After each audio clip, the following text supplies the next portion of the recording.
할렐루야. 오늘 이 밤에 나오신 여러분들 주님의 이름으로 축복합니다. 오늘은 578돌 한글의 날입니다. 국민정음은 세종 23년 1443년에 창제됐습니다. 반대하던 사람들이 처음에 굉장히 많았는데요, 반대하는 이유가 중국의 한자를 안 쓰고 이런 글자를 쓰면 오랑캐와 같다, 수준이 떨어진다, 그렇게 반대를 했댔습니다.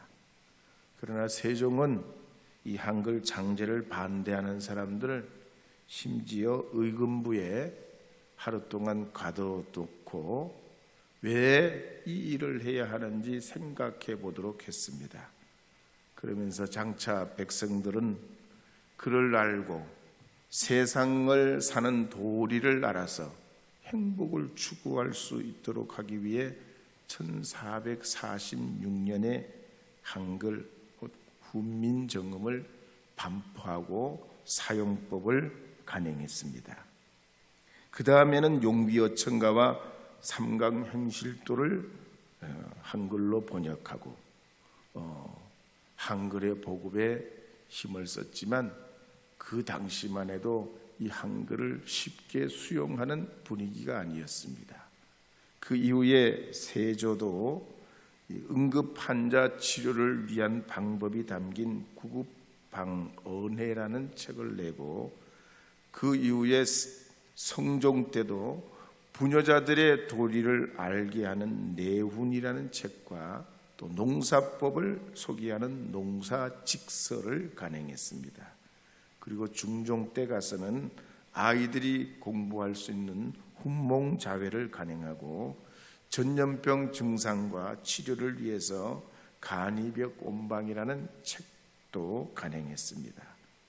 그렇지만 여전히 관료사회와 양반들은 한글을 못마땅하게 여기고 격을 낮추어서 언문이라고 부르기도 하고, 또 여자들이 쓰는 글이라고 해서 암글이라고 부르기도 했습니다. 그러다가 이제 일제강점기로 넘어와서 주시경 선생이 중심으로 해서 만든 국어연구학회에서 우리말을 한글이라고 부르기 시작했습니다. 그런데 요즘 우리 젊은 세대를 중심으로 신조어와 또 축약어, 외래어를 많이 너무 무분별하게 쓰는 게 아니냐 염려하기도 합니다. 새롭고 놀라운 건 신박하다, 열받는 건 킹받네, 그리고 갑자기 기분이 싸해지면 갑분싸, 그리고 웬만한 말에는 개자를 붙어가지고 개꿀이네, 개꿀팁이네, 개이득이네, 개재미네. 왜 개자는 갖다 거기다가 또 붙이는지 몰라. 옛날에는 개자를 붙이면 굉장히 기분 나쁜 일인데, 개자를 갖다가 그냥 말이죠, 이거 욕에서 따온 거요. 이걸 가지고 말이죠, 뭐 개꿀이니 뭐 개이득이니 뭐 이렇게 그를 왜곡해서 불러서 염려를 하기도 합니다. 어쨌든 우리 조상들이 물려준 세상에 둘도 없는 이 귀한 자산을 잘 지켜내서 세상에서 가장 으뜸가는 이민족이 되고 또 한글 사용을 잘 이루어가면 좋겠다는 생각을 합니다. 오늘 이 밤에 나오신 여러분들께서도 더욱 우리의 소중한 것을 잘 지켜내서 행복한 나라와 미래와 민족이 되기를 기도해 주시기를 바랍니다. 지난 시간에는 예수님께서 가버나움의 한 동네에 계실 때 온몸에 나병 걸린 사람이 예수님께 나왔다 그랬습니다. 조금 나병이 걸려서 시작된 사람이 아니고 온몸에 나병이 걸렸다 그랬습니다. 그랬습니다.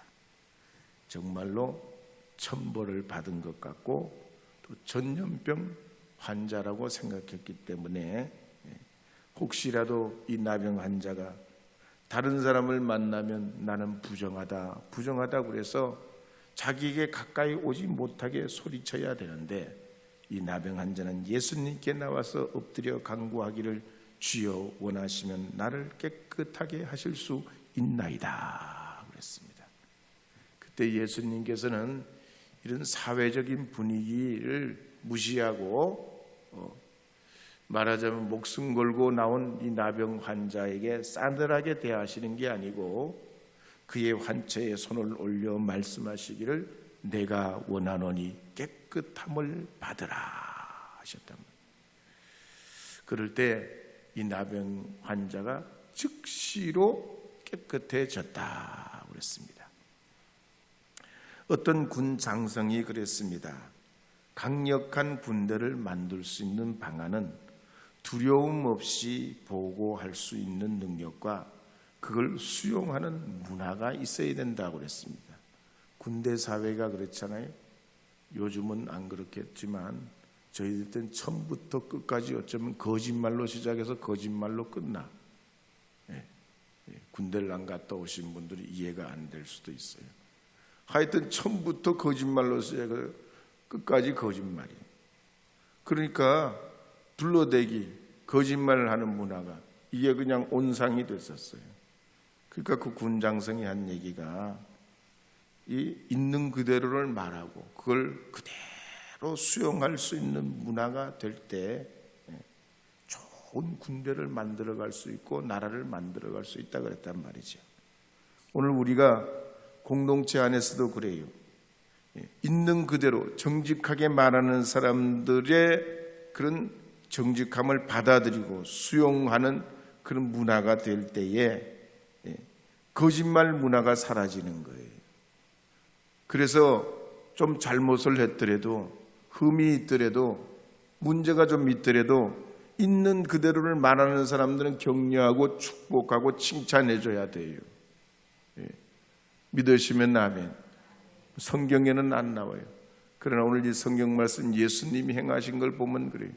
문둥병자가 나오고 그가 사회적인 규율을 깨고 나올 때 예수님이 그대로 받아주셔서 그를 치료해 주시는 이 장면을 보면 예수님은 흠 있고 문제 있고 사회적인 규약을 깨뜨린 이 사람을 바리새인들처럼 이게 문제가 있다, 율법을 어겼다, 넌 사회에 지탄받아야 된다 고발하신 게 아니고 오히려 그를 받아들이시면서 그 환처에 손을 얹고 주님께서 치료해 주셨단 말이지요. 그러면서 누가복음 5장 14절에 보면 문둥병자에게 이렇게 당부하는 내용이 나옵니다. 누가복음 5장 14절 읽어보겠습니다. 예수께서 그를 경고하시되 아무에게도 이르지 말고 가서 제사장에게 내 몸을 보이고 또 내가 깨끗하게 됨으로 인하여 모세가 명한 대로 예물을 드려 그들에게 입증하라 하셨더니. 이 대목에서 어떤 분들은 예수님께 나병 환자에게 예수님이 치료했다 이걸 소문 내지 말라고 하신 것은 예수님이 앞으로 장차 십자가의 고난을 받고 만민을 위한 구원 계획을 이루시는 일이 아직 저만침 남았는데 이 문둥병자가 자기가 나았다는 소문을 너무 내게 되면 혹시 이거 주님의 사역에 걸림이 되지 않을까 해서 예수님이 이 문둥병자에게 네가 치료받았다, 내가 치료받았다 이 얘기를 하지 말라고 하셨다 이렇게 해석하는 분들이 있어요. 근데 저는 물론 그럴 수 있다고 보지만 말씀의 앞뒤의 정황을 보면 예수님 치료받은 이 나병 환자를 보호하기 위해서입니다. 이 나병 환자가 마을로 들어오면 안 돼요. 절대로 마을로 들어오면 안 되는데 마을로 들어왔어요.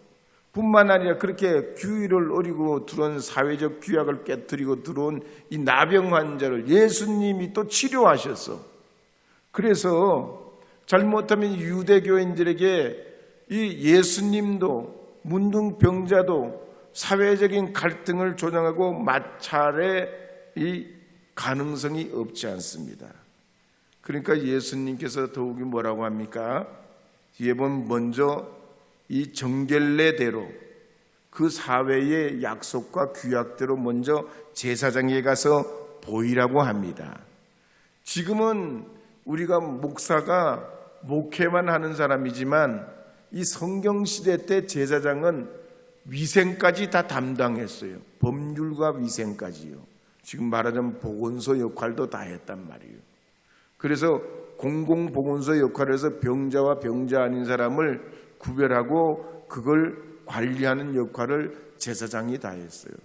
지금 사회는 다 분화가 돼가지고 이거 하는 사람 저거 하는 사람 다 나눠져 있지만 이 성경시대만 하더라도 직업이 별로 없고 또 글자를 아는 사람도 많지 않았고, 그러니 특정한 부류에 있는 사람들이 대부분 많은 일을 감당했는데 제사장이 그중에 이 정결, 사회의 위생을 담당하는 한 축을 감당했단 말이에요. 그래서 문둥병자가 병 나았다는 것을 사회적으로 증명해 보이기 위해서는 제사장이 이 사람 병이 다 나았습니다 선언해 줘야 돼요.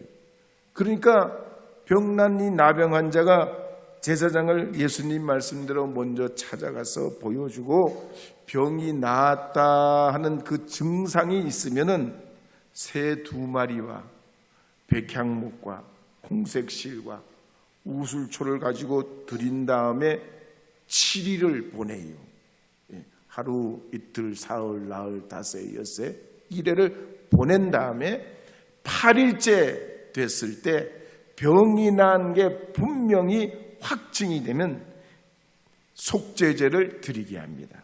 속죄제를 드리고 이제 이 모든 것이 정상으로 회복된 것을 확인한 이 제사장은 이 문둥병자가 깨끗해졌습니다. 깨끗해졌습니다. 선언을 하면 이 사람이 사회로 복귀해서 다른 사람들과 같이 여상하게 살아갈 수 있었단 말이죠.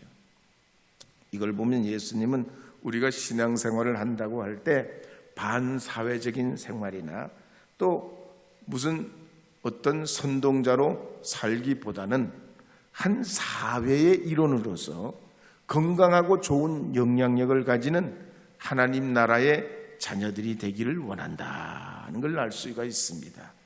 그래서 누가복음 5장 15절 16절에 보면 이런 말씀이 나옵니다. 함께 읽어보겠습니다.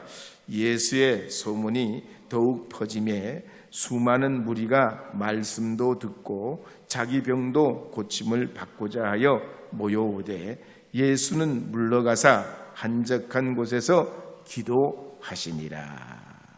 문둥병자가 이렇게 예수님의 권세와 능력으로 치유받게 되고 예수님이 올바로 가르쳐 주실 때 이 문둥병자가 그 사회의 질서를 따라서 자기의 병난 것이 정상적으로 알려지게 될 때 그 소문은 순식간에 퍼지게 됐습니다. 아무도 말하지 말라고 해도 예수님의 소문은 점점 더 퍼져나가서 수많은 무리들이 몰려 나오고 말씀도 듣고 병도 고침받는 역사가 나타납니다.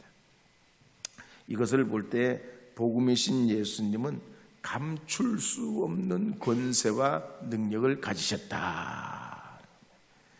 마치 빛을 우리가 감출 수 없듯이 예수님의 능력과 그 권세도 결코 감출 수가 없습니다. 그래서 시편 16편 11절에 보면 이런 말씀이 있습니다. 16편 11절 시편 말씀입니다. 읽어보겠습니다. 주께서 생명의 길을 내게 보이시리니 주의 앞에는 충만한 기쁨이 있고 주의 오른쪽에는 영원한 즐거움이 있나이다. 아멘. 주님의 우편과 좌편은 뭐가 있다고요? 주님의 앞에는 충만한 기쁨이에요. 이 충만한 기쁨은 넘치는 기쁨입니다. 이런 기쁨은 어디서 나오냐면 잔치할 때, 예배할 때 나오는 기쁨, 넘치는 기쁨이에요. 근데 우리가 예배하다 보면 예배는 별 그런 것 같지 않는데 맨날 예배 드린 걸 드리는 걸 또 드리고 드리던 걸 또 드리고 그렇게 시간도 정성도 우리가 기울이지 않기 때문에 예배의 감격이 줄어드는 것이지, 예배의 감격과 잔치의 기쁨이 같아요. 그래서 우리 감리교는 지방의 위에 뭐라고 그래요? 연회라고 그러잖아요. 연회. 잔치 연자를 써가지고 교회들이 모이면 잔치 모임보다 더 크다는 얘기예요. 그래서 하나님 앞에 나오면 이런 잔치의 기쁨, 감출 수 없는 이 기쁨이 있다는, 넘치는 기쁨이 있다는 얘기예요. 믿으시면 아멘. 믿으시면 아멘. 여러분, 수요일이나 주일 저녁에는 그 뒤에 좀 앉지 마시오. 우리 신상성 권사님 선 이후로는 앉지 마셔요. 그런 의미에서 복음성가 한번 불러봐요. 뭐 부르냐면 내게 강 같은 평화 부를 때 신상성 권사님 뒤에 있는 분들은 저 앞으로, 신상성 권사님 앞으로 다 자리를 죄송하지만 옮겨요. 왜냐하면 제가 눈이 나빠 엄청 필요해요. 밤만 되면 안 돼. 설교는 눈으로 듣는 것이지 귀로 듣는 게 아니에요. 좀 더 일찍 와. 여러분, 그래서 제가 두 가지 그랬잖아요. 말과 행동이 변화해야 되는데 그래야 복의 역사가 나타나요. 교회에서도 만날 1년 365일 5년 10년 맨날 그 자리 그 모습 그대로 있으면 내가 무슨 변화가 와. 그래서 저는요, 그냥 여담으로 들으셔요. 저는 예배할 때 우리 교회에서나 뒤에 앉지, 어디 가면 예배하면 목사라고 뒤에 앉지 않아요. 앞에 가요. 학교 다닐 때도 저 강의를 나가면 제일 앞자리에 앉아요. 왜? 선생님 눈에 띄어야지 공부가 되지, 뒷자리에 앉으면 맨날 졸음만 와. 그래요, 안 그래요? 여러분은 안 그런 모양이네. 뒤에 앉으면 졸음만 와. 이게 막 그렇지 않아도 힘든데 왜 이렇게 길어? 그런 생각만 자꾸 드는겨. 그래서 말씀을 들 때 눈을 부릅떠 봐요. 눈을 부릅뜨고 저를 봐요. 그래서 말씀은 귀로 듣는 게 아니고 눈으로 듣는다니까. 제가 목회 30년 경험이요.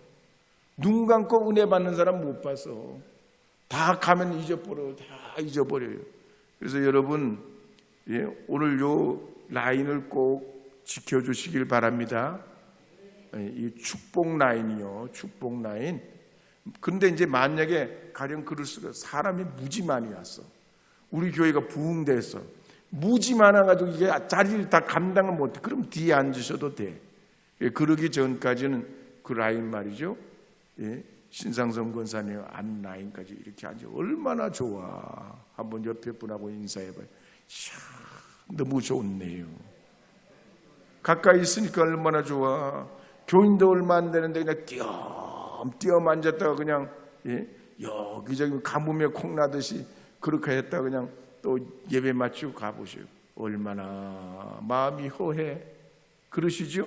내게 강 같은 평화 한번 불러봐요. 내게 강 같은 평화, 내게 강 같은 평화, 내게 강 같은 평화 넘치네. 할렐루야.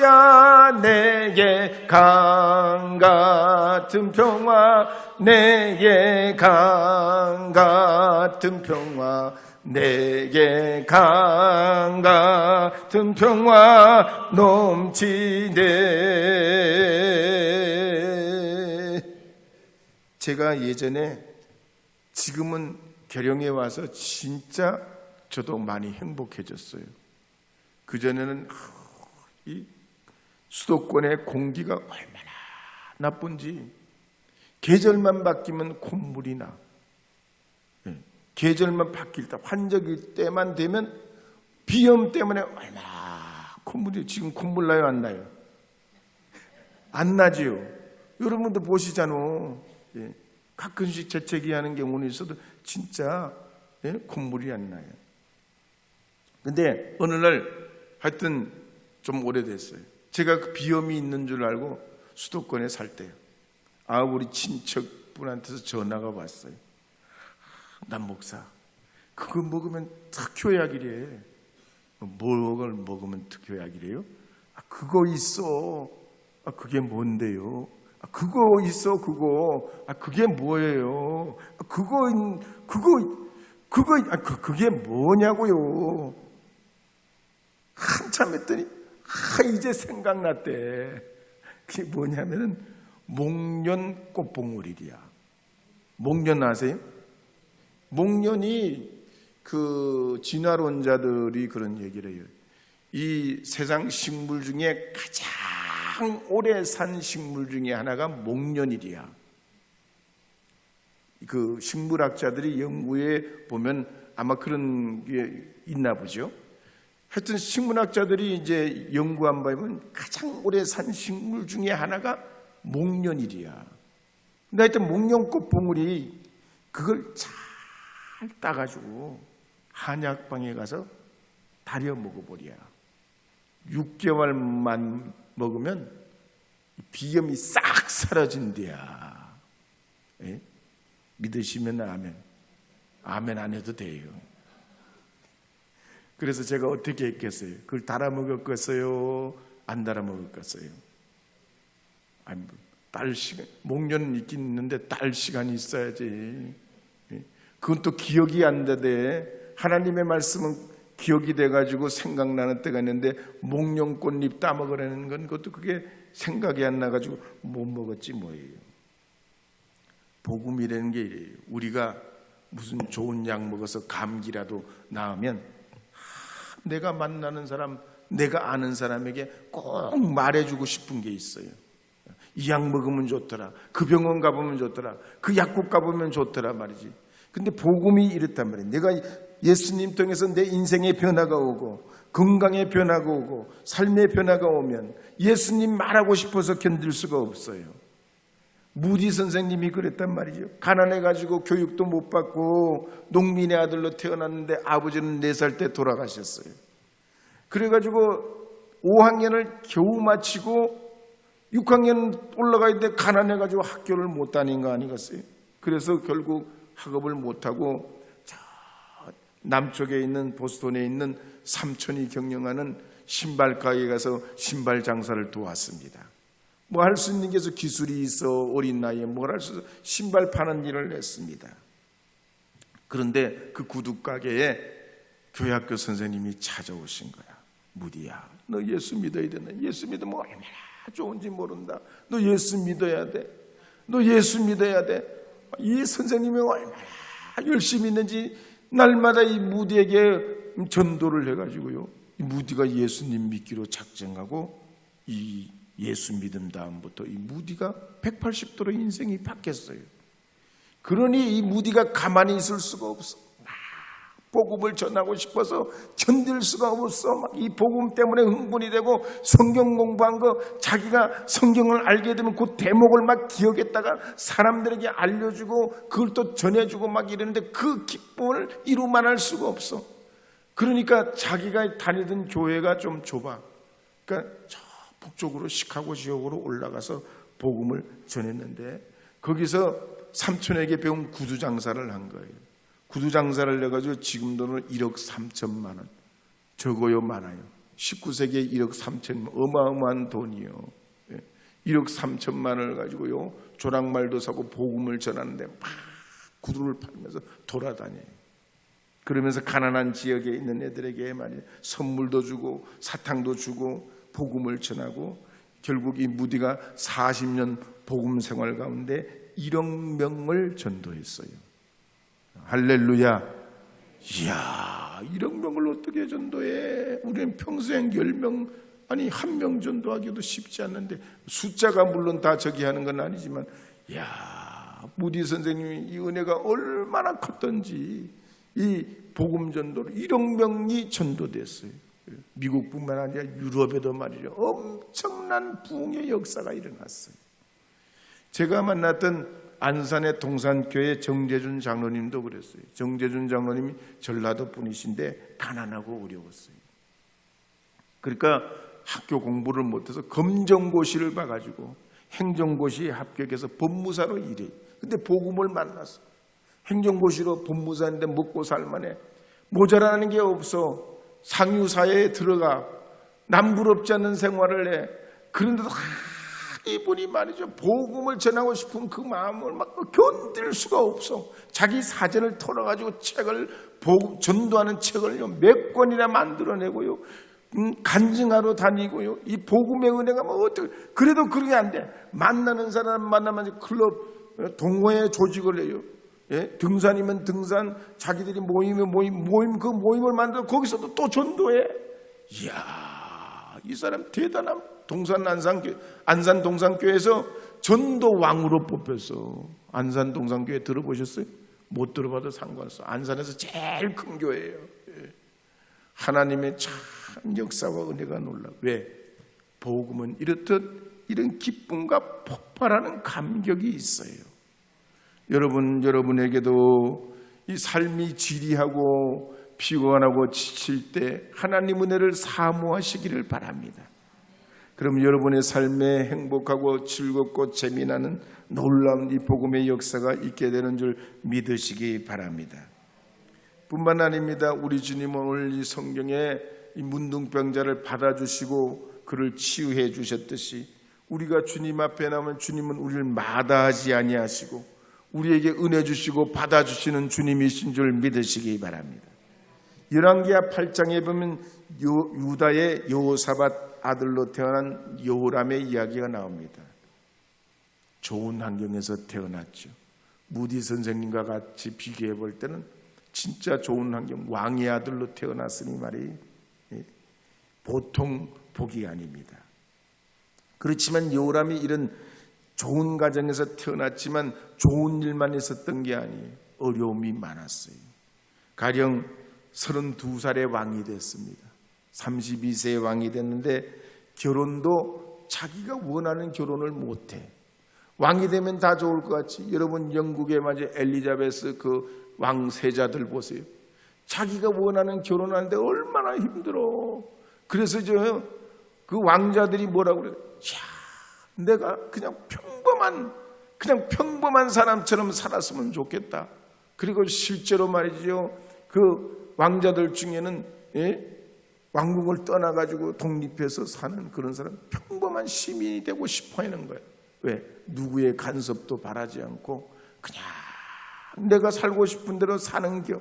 그게 얼마나 행복인지 이 왕궁에 들어가 살아봐야 아는 겨. 그러니까 여러분들은 행복한 분들이요, 안 행복한 분들이요? 무지 행복한, 왜? 왕자들도 왕비도 부러워하는 여러분 서민으로 사는 거잖아요. 누구의 간섭도 안 받고 말이죠. 여호람이 만약에 그랬단 말이에요. 결혼도 지 맘대로 못해. 왜? 왕이 되면 정략 결혼을 해야 돼. 예? 결혼을 하면서 서로 국제관계를 맺어야 돼. 성경시대만 해도. 예? 그러니까 원치 않은 재벌가도 그래서 재벌가도 우리가 누구라고 말은 안 하지만 결혼했다가 이혼해가지고 말이죠, 조 단위로 그거 물려줘야 된다 안 된다 법정 싸움에 있잖아. 왜? 정략 결혼이요. 정략 결혼. 결혼을 해야 돼. 그렇게 원치 않아도. 예? 하여튼 그런데도 불구하고요, 하나님이 이 여호람에게 은혜를 베푸셨어요. 그래서 열왕기하 18장 19절에 보면 이렇게 기록하는 말씀이 있습니다. 함께 읽어보겠습니다. 여호와께서 그의 종 다윗을 위하여 유다 멸하기를 즐겨하지 아니하셨으니 이는 그와 그의 자손에게 항상 등불을 주겠다고 말씀하셨음이더라. 아멘. 다윗이 그러니까 얼마나 복을 받았어. 다윗 때문에 그 후손 요람이 하나님의 은혜와 복을 받아. 하나님은 이 약속을 지키시기 위해서 그 자손 후손 통해서 그리스도 예수도 오시게 했단 말이에요. 여호람만 그런 게 아니에요. 오늘 성경에 보면 이 문둥병자도 그랬어요. 불가능하고 예수님 앞에 나올 수 없는 이 사람을 주님 억셉트 받아주시고 치료해 주시고 그를 사회적으로 다시 회복할 수 있는 그 길을 열어주셨단 말이지요. 오늘도 여러분들께서도 주님이 우리에게 이와 같은 은혜 주시는 분인 줄 믿으시고 여러분의 삶에서 날마다 회복과 은혜를 얻으셔서 하나님의 그 위대하고 놀라운 축복의 사람으로 사시되 한 가정의 소중한 어머니 아버지도 되시고 평범한 삶에서도 하나님 앞에 감사하시고 은혜인 줄 믿으시고 축복인 줄 아멘하시고 믿음으로 주님 앞에 나아가시는 여러분 되시기를 주님의 이름으로 축복합니다.